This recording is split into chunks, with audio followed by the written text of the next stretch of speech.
What is going on, guys? It's Rick back with another video, and today I bring you round 6 of Maya Chess Open. Uh, as you saw last video, I had the best win of my life so far, and now I got paired up against Juan Alberto Gomez. Um, Very cool kid, honestly. He's 2061. By the time that we played, he was 2061 ELO. And just a quick story. Kind of surprising story, honestly. Before the round, I always try to get a little bit early, like 10 minutes or so before the game. And he also arrived early, and we started talking, and actually he told me that he was a fan of the channel. Yeah, that's true. He actually told me that he'd watched my videos before even this tournament, so some months ago. And yeah, I was very surprised to just see a player in a random tournament, random open tournament in Portugal. He's also Spanish, so just a Spanish player, very strong as well, like 2061. That's no joke, and just that watches my videos, that likes watching my videos, and I was like very surprised. Like I would never think that like a 2000 plus player would enjoy watching my videos, because I'm so bad compared to them. But I was very happy to meet a fan of the channel in a tournament, and we got to play right after. So yeah, that was awesome. If you watch this one, it was a pleasure meeting you, and yeah, it was a pleasure also playing against you. So let's get right into the game. I was playing the black pieces, and Juan was playing the white pieces. He started with d4. I went d5, knight f3, knight f6, e3. When I saw e3, I knew that he was going into a close system. So I was kind of happy because it's very calm and non-confrontational. I went c5 here, which it is a move. He went c3. I took. He took back with the e pawn. I played knight c6, played bishop d3, played bishop g4, and yeah, we're pretty much in a exchange Caro-Kann. So we just transposed into an exchange Caro-Kann, which should be good for me because I've played the Caro-Kann a lot before. But yeah, let's see how it went. So after bishop g4 here, he goes castle. I go with e6. It goes knight bd2, which is a mistake. The computer thinks it's kind of a big mistake that early on that gives me the advantage. And yeah, I guess this move just allows me to develop my bishop to d6 pretty comfortably. I guess the computer doesn't like knight bd2 right now because he doesn't have the bishop developed, so maybe bishop f4 here would be a little bit better, even though I can still go bishop d6. At least his bishop is outside the pawn chain, right? Or here bishop g5 or bishop f4. But yeah, bishop knight bd2 first, kind of restricts the bishop and allows me to just play my bishop to d6 uncontested. And yeah, but it's just a small. It's like it's a small mistake, let's say. Doesn't really matter for this level of play, but something to keep in mind for the future for sure. He goes rook e1. I castle h3, bishop h5 here. I mean, bishop h5, yeah, I guess it's just normal, right? I feel like bishop h5 is fine. It's good because I eventually want to trade this bishop. So a4 here, which, yeah, the computer doesn't really like it. I don't really know why. I can't really understand why it's such a bad move for the computer. I mean, it's not horrible or something like that, but the computer prefers a3, for example, instead of a4.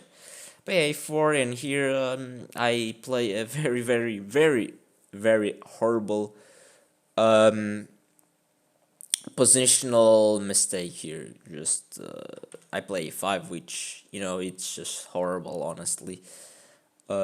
Completely clueless of the pawn structure and the plans around it. So here, if you look at it, yeah, I guess we have a Carlsbad pawn structure, and in this type of positions, the idea for black is really just a minority attack. Put the rook on b8, play a6, play b5, and yeah, just start trying to harass these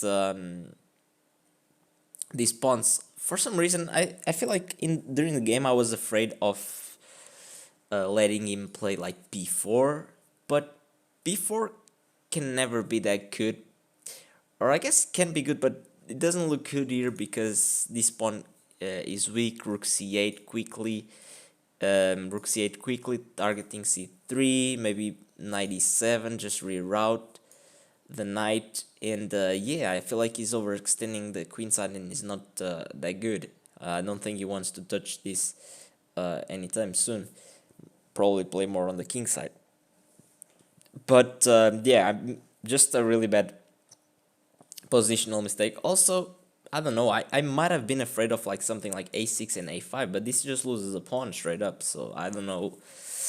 Um, I don't know. It was just really bad. You know, it's one of those moves that, I mean, you're not gonna go far making those types of positional mistakes. Something that I have to correct ASAP, and I've been working on it because yeah, this is just really bad.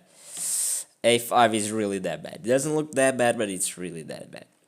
So he goes knight f1 here, and you know, I make another questionable decision here. I mean, even though we both made some questionable moves, more me. I mean, my opponent's inaccuracies, I don't even think you can call them like big mistakes or something. Maybe you can call them mistakes, but yeah, they weren't that bad compared to my a5. But still, the position is equal, honestly. And here I just make a really rash decision. I take the bishop on f3, and my idea was that when he takes with the queen, I play e5, I break in the center, takes, and I get the bishop pair. And we get this position, which honestly is just straight up bad for me. Even though I got rid of the bishop pair of my opponent, I also got rid of my bishop pair, and you know, my structure is just bad now for no reason. I didn't gain anything. I mean, I opened the e file and stuff like that, but I don't really see the compensation for the isolated d5 pawn, and yeah, it was just bad decision, honestly. Um, but yeah, what should I do? Maybe I should just play bishop d3, bishop g6. Honestly, try to trade this bishop. But yeah, I mean, yeah, it's something that I have to study these structures. But yeah, I actually haven't been playing that much Caro-Kann, honestly. But it's always good to know a lot about a lot of openings and structures, so you can actually apply them even when you don't intend to play like something specific. But yeah, just have to work on these middle games and these ideas, because yeah, this was a very bad decision. And yeah, I played h6 here, and h6 is also, I mean, here is difficult, like the computer wants queen b6 and stuff like that, but I feel like my position was already like much worse practically to play. I don't see many ideas for me. I go h6 to stop bishop g5, but he goes bishop e3 here, and yeah, I played queen c7, and here my opponent shocked me with a very like good move in my opinion that, I mean, I didn't expect, and yeah, just bishop d4, just so simple but yet so good. I mean, just this bishop on d4 is just a bastion, like Icaro likes to call them bastions, right? And yeah, it's gonna be hard, man. The pressure they already have on my position, and yeah, I mean, it blockades the d5 pawn, it pressures my knight, and here I completely like lost it all, and I was really like not sure if I had even moves or if I was just completely busted. positionally. Yeah, I thought about a lot of moves here. I thought a lot about 94, which is the best, but I thought that this would be just bad after something like c4. Although the computer suggests just going into some complications with bishop b4 here, or even knight c5 here, but I mean knight c5 takes. I mean we are surely losing a pawn here. But yeah, just it's just a bad position, and honestly, I didn't think 94 would give me much. I also thought about knight d7, but there was something that I didn't like about this. I don't know. I think it was just simply like him developing the knight to e3, for example, and putting pressure here. Also threatening to go knight f5, maybe to pick up my bishop. It's really hard, and I ended up playing a very bad move, which is rook a8, and yeah, I mean, it just obviously takes my knight, ruins my structure, and plays like knight e3, and here, I mean, I play bishop c5, trying to maybe do something around this diagonal, who knows, maybe.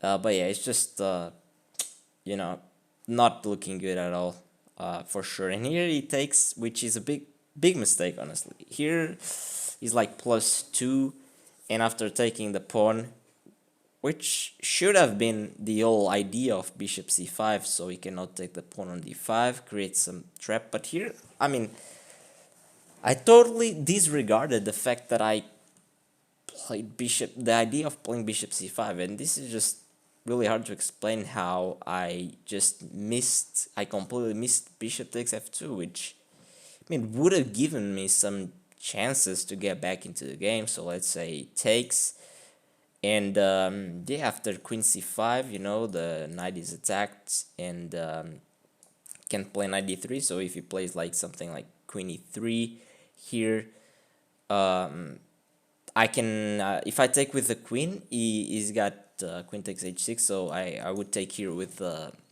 rook, and let's say trade, and here, okay, I mean, after rook e7, I'm worse, but yeah, maybe if I was, I don't know, Magnus Carlsen, I would probably hold this with black, but yeah, I mean, knowing my rook endgame skills, even after rook b8, which I think I would probably find. I mean, I don't think I would have been able to hold this position. It just seems like super hard to hold with all my pawn weaknesses, and you know, my king being less active and stuff. It's just looks very grim for me. But it would have been better than what happened in the game, honestly. So in the game, I didn't take on f2. I just sacked an exchange. Why? I don't know. I just completely collapsed here. And yeah, the rest of the game is just very sad, and yeah, I resigned here, and yeah, it's kind of disappointing, honestly. I just played one of the best games of my chess career the game before, and in this one, I mean, I just completely collapsed, and my opponent didn't even have to do anything, honestly. My opponent didn't even have to try hard or to really come up with something special. He just played natural moves, and I just crumbled. I just, you know, destroyed my position for no reason, and you know, just, yeah, very bad. I can't even explain, but yeah, this was it. I mean, I don't think you will see such a bad game from me, at least in this tournament, going forward in the last 3 games. And yeah, I don't even have words to describe how like bad I played this one, and I wish there was an excuse or explanation, but there's no excuse. There's no explanation. Just gotta get better, because yeah, this level will not get me far. I won't even make 1600 if I play like this. So yeah, thank you for watching, guys. A bit of a disappointment here playing against the 2000 and not even like giving him some work, you know, giving him no excitement from the way I played. And yeah, although GG Juan, it was a pleasure meeting you once again, and I'll see you guys in the next video. Bye bye.